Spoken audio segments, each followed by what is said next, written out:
Hello, school psychologists, teachers, and parents. My name is Susie, and are you watching this video because you have a student or child with behaviors?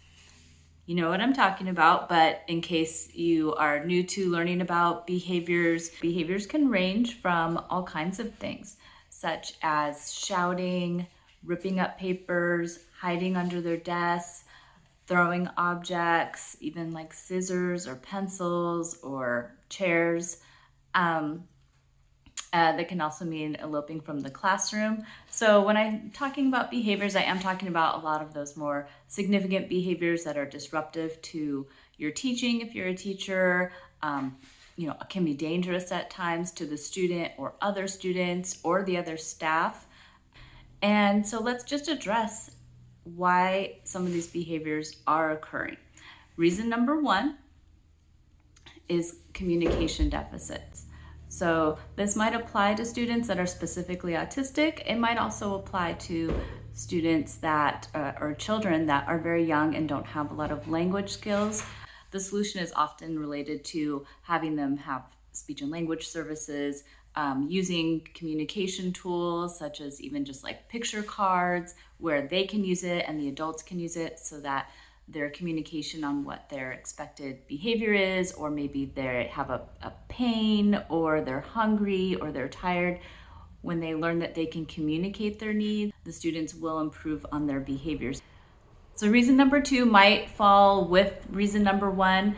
Pretty much I think that reason number two is that they have an unidentified disability. So that might be autism, and that kind of goes along with those communication deficits, or they have a learning disability and they're very frustrated, or possibly if they have some trauma or emotional difficulties, or even ADHD, they have that chemical imbalance where their bodies just have difficulty regulating. Those students are going to have behaviors because it's just a function or a symptom of their disability.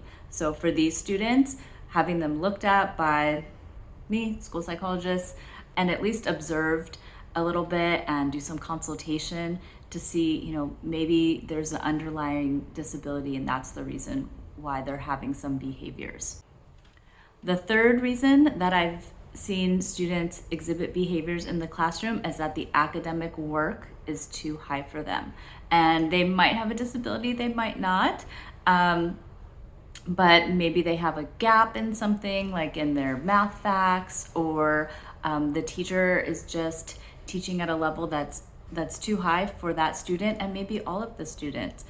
Even some of the special day classrooms that I work with teachers with, sometimes they give work that's like a little bit too difficult. It's a little bit too demanding. It's too much paper, pencil. It's not like multimodal, or it's not fun, or it's just not brought down to their level.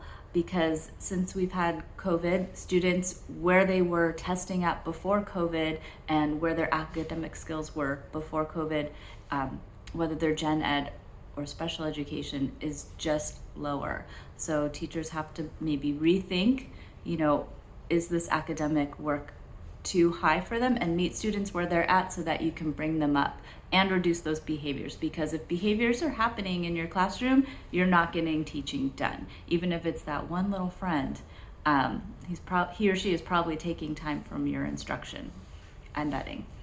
So reason number four of why students might be exhibiting, just one student exhibiting behaviors in your classroom, might be that they just have poor self-regulation. So this might go along with those students with an ADHD diagnosis or poor emotional regulation, or maybe they have some just difficulty with coping skills. So both of these types of students would benefit from essentially counseling services.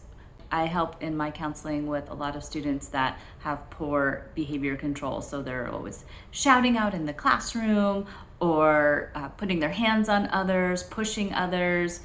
They're standing in line, they're, knock somebody over, or they'll run and grab the ball out of somebody's hand. Those kinds of behaviors that are maybe a little bit more aggressive. Or I provide counseling for students with poor emotional regulation, And those students are the ones that blow up, are easily frustrated, might start crying or run out of the classroom if anything, just they perceive an academic task to be too difficult. Whether they can do it or not, they're perceiving it and they're having that emotional reaction. So those students do require counseling as one tool to help them with their behaviors. So the fifth reason that I can give you for why students may be having difficulty with their behavior in the classroom is that they have a need for attention.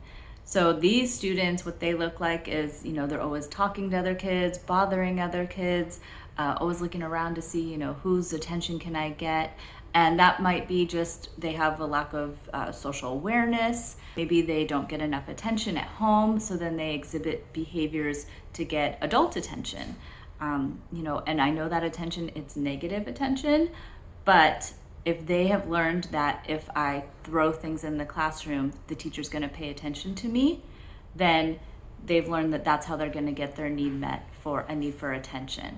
So what we do with these students is sometimes we develop behavior intervention plans. And for all of these behaviors, you can go the IEP route if they already have an IEP and create a behavior intervention plan that just formalizes good teaching, essentially, give the student praise a little bit more often when you do see them exhibit a positive behavior.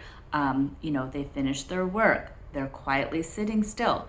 And I know for most students, that's just the expected behavior, but for our special students that have disabilities or that have just behaviors and difficulty managing their emotions, managing their attention, not seeking out attention from others, not exhibiting behaviors. If you're having a student that is doing that on a regular basis, that student needs extra praise, attention, support, whatever you have for them to help them learn that when they exhibit the positive behaviors, they're going to get that attention that they need. And so for the students that are exhibiting behaviors because of attention-seeking needs and lack of social skills, those students also would benefit from counseling. And in addition, any of these students will benefit from a behavior reward system. But for some of the reasons, you just really have to look at the individual student and think about, is a behavior chart going to work for this student, or is it just counseling skills? Or is it just speech and language services so that they can improve their communication and exhibit less behaviors because they're able to express themselves better? So I hope you learned something from this video and you found it helpful and maybe triggered some thoughts on how you're going to approach that student that you might have in your classroom with a behavior. I will put a link below to the next video that I'm going to make on creating behavior charts. And so if you don't know how to create one, I have ones that are already made, and then you can just fill in the student's name, but you can definitely make them yourself, and they help the student learn those positive behaviors that they're going to get their need met. So really quickly, I'm going to go over my shirt that I have in case you haven't noticed yet. It says #SchoolPsychLife, and it's about behavior emergencies, so I thought I would wear it today because it's kind of funny. It's like my inside joke shirt. It says, check emails, drink coffee, solve behavioral emergency, drink coffee, test student, drink coffee, and attend IEP meeting. Chocolate. You're going to do chocolate after an IEP meeting. It's, by the end of the day, it's time to eat chocolate and your coffee's all gone. You've heated it up 10 times. This shirt and a few more humorous school psychology shirts are found in the Counseling Fanny Pack store in Etsy.